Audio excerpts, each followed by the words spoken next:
Welcome to spark kitchen. இன்றைக்கி recipe ஒரு evening டைமில் நல்லா காரசாரமாக அதே சமயம் ஹெல்த்தியாக ஒரு ஸ்நாக்ஸ் சாப்பிடணுன்னு நினச்சிங்கன்னா கண்டிப்பாக இந்த அவல் மசாலா கொழுக்கட்டையை ட்ரை பண்ணலாம். டேஸ்ட் ரொம்ப சூப்பராக இருந்துச்சு. இது வாங்க எப்படி பண்ணுறதுன்னு பார்க்கலாம். இதுக்கு நான் வெள்ளை அவல் எடுத்திருக்கேன். நீங்கள் எந்த அவல் வேணாலும் எடுத்துக்கலாம். இந்த மெஷர்மெண்ட் கப்பில் 2.5 கப் அவல் எடுத்திருக்கேன். கிராம் கணக்கில் சொல்லணுன்னா 250 கிராம் அவல் எடுத்திருக்கேன்.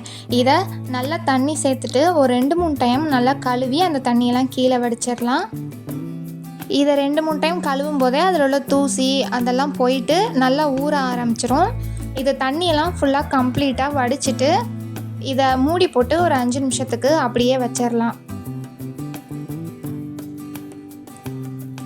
5 நிமிஷம் கழித்து அதை வேறு ஒரு பெரிய அகலமான பாத்திரத்துக்கு மாற்றிடலாம். அவல் நல்லா ஊறி இருக்கும். இது கூட 4 டேபிள் ஸ்பூன் ரவை சேர்த்துருக்கேன். நீங்கள் வறுத்த ரவை வறுக்காத ரவை எது வேணாலும் சேர்த்துக்கலாம். கூடவே இது டேஸ்ட்டுக்கு ஏற்ற மாதிரி உப்பு போட்டுக்கோங்க. இது கூட 1/2 கப் தயிர் எடுத்திருக்கேன். நீங்கள் எந்த கப்பில் அவல் அளந்தீங்களோ அதே கப்பில் 1/2 கப் தயிர். கடைசியாக கொஞ்சமாக கொத்தமல்லி சேர்த்துட்டு இதை நல்லா பிசைஞ்சு விட்டுக்கலாம். கையை வச்சு நல்லா அழுத்தம் கொடுத்து மாவு பிசைகிற மாதிரி நல்லா பிசைஞ்சிக்கலாம். தேவைப்பட்டுச்சுன்னா கொஞ்சம் கொஞ்சமாக தண்ணி கூட சேர்த்துட்டு இதை நல்லா கொழுக்கட்டை மாவு பதத்துக்கு பிசைஞ்சு எடுத்துக்கலாம். இது நல்லா அழுத்தம் கொடுத்து பிசைஞ்சிங்கன்னாவே அது நல்லா கொழுக்கட்டை பதத்துக்கு வந்துடும். அவ்வளோதான். இப்போ கையில் கொஞ்சமாக நெய் தடவிட்டு இதிலேருந்து கொஞ்சம் கொஞ்சமாக எடுத்து நமக்கு வேணுங்கிற சைஸில் உருண்டை பிடிச்சி எடுத்துக்கலாம். உருண்டைன்னு இல்லை, நீங்கள் கொழுக்கட்டை மாதிரி நெட்டாகவும் பிடிச்சிக்கலாம், நம்ம விருப்பம்தான். அவ்வளோதான், ரெடி ஆயிடுச்சு. இந்த மாதிரி எல்லா மாவையுமே பிடிச்சி எடுத்து வச்சுக்கலாம்.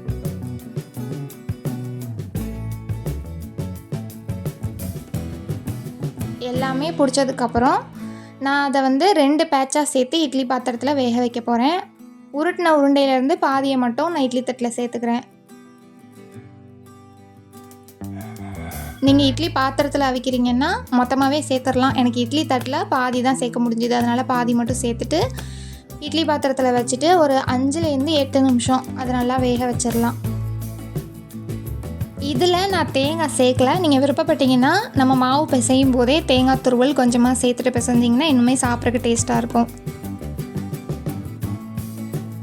அவ்வளோதான். ஸ்டவ்வில் வச்சு ஒரு 5-8 நிமிஷம் அதை நம்ம வேக வச்சு எடுத்துக்கலாம். அவ்வளோதான், சூப்பராக இருந்துருச்சு. இதை அப்படியே எடுத்து கீழே வச்சு கம்ப்ளீட்டாக ஆற விட்டுடலாம் ஒரு 5 நிமிஷத்துக்கு. இப்போ ஸ்டவ்வில் ஒரு கடாயை வச்சுக்கோங்க. அதில் 1 ஸ்பூன் நெய் விட்டுருக்கேன். கூடவே கொஞ்சோண்டு உளுந்தம்பருப்பு, கலர் சேஞ்ச் ஆனோன்னா கொஞ்சமாக கடுகு சேர்த்துட்டு ஜீரகம் கொஞ்சமாக சேர்த்துருக்கேன். நல்லா எல்லாமே பொரிஞ்சு வந்ததுக்கப்புறமா 4 பச்சை மிளகாவை 2 கீரி சேர்த்துருக்கேன். இது கூட கொஞ்சமாக கருவேப்பிலை சேர்த்துட்டு நல்லா மிக்ஸ் பண்ணி விட்டுடலாம். பச்சை மிளகாய் மட்டும் லைட்டாக கலர் சேஞ்ச் ஆனதுக்கப்புறமா நம்ம ஸ்டவ்வை ஆஃப் பண்ணிடலாம். ஆஃப் பண்ணதுக்கப்புறம் தான் மசாலாலாம் சேர்க்கணும். கொஞ்சோண்டு மஞ்சள் தூள், 1 ஸ்பூன் போல் மிளகாய்த்தூள் சேர்த்துருக்கேன். இது கூடவே கொஞ்சமாக பெருங்காயத்தூள் சேர்த்துக்கலாம். சேர்த்துட்டு ஒரு பிஞ்ச் போல் சால்ட்டு சேர்த்துக்கோங்க. நம்ம மாவில் ஏற்கனவே சால்ட்டு சேர்த்துருக்கோம். இது மேலே கோட்டிங்காண்டி லைட்டாக சேர்த்துருக்கேன். சேர்த்துட்டு நல்லா மிக்ஸ் பண்ணிடலாம். இது எல்லாமே ஸ்டவ் ஆஃப் பண்ணதுக்கப்புறம் தான் செய்யணும், இல்லாட்டி கருகிரும். இது மிக்ஸ் பண்ணிவிட்டு இப்போ ஆற வச்ச கொழுக்கட்டையை இதில் சேர்த்துடலாம். சேர்த்துட்டு இதை நல்லா மிக்ஸ் பண்ணி விட்டுடலாம். நான் உருட்டின உருண்டையில் பாதி மட்டும்தான் மசாலா போட்டிருக்கேன். மீதி இதை நான் அப்படியே வச்சுட்டேன்.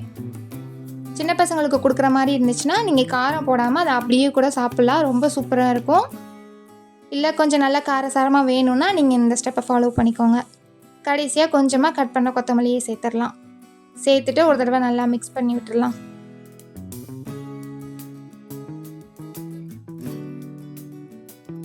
நல்லா மிக்ஸ் பண்ணிவிட்டு இதை வேறு ஒரு பிளேட்டுக்கு மாற்றிடலாம். அவ்வளோதான், ரொம்ப ஈஸியாக முடிஞ்சிருச்சு. அவல் கொழுக்கட்டை நார்மலாக நம்ம அந்த உருண்டைகளை அவிச்சு மட்டும் சாப்பிட்டாவே டேஸ்ட்டு சூப்பராக இருக்கும். நான் பாதி மசாலா போட்டிருக்கேன், பாதி அப்படியே வச்சுட்டேன்.